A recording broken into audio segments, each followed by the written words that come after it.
Once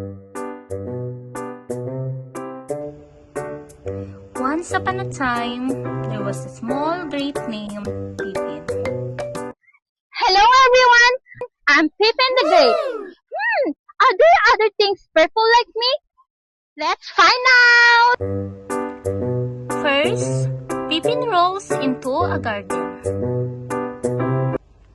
Wow! What is this beautiful flower? Hello Pippin! I am Lavender. You smell so sweet!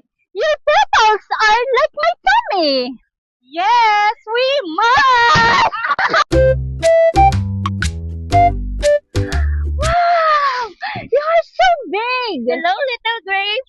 You are dark purple and very smooth! And you're so small and shiny too! Yay!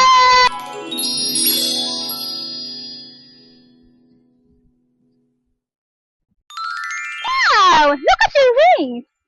Come, watch me fly! I wish I could fly too!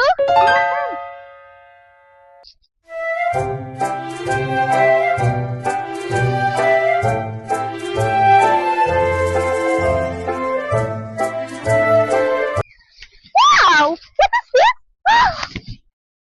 I am a cabbage! Wow! Pepper stripes looks like treasure!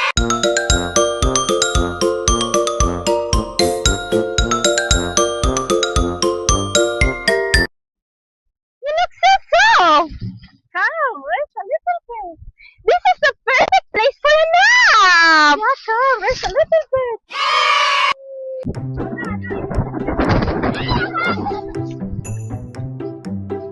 Hey, wait for me! I'm floating high! Hey, run like me!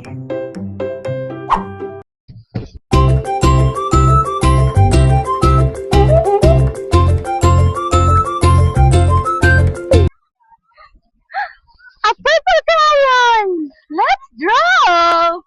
I can draw heart, circle, and stars! Wow! Welcome, little one. You look like a queen.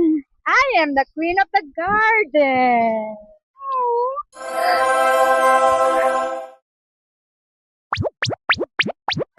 You look sticky. I'm sweet berry jam. It looks tasty and purple. Wow! Yummy! Aha! Try me on. Peekaboo! This is my adventurous outfit. I found so many purple friends. Everything is purple like me. All purple is the best!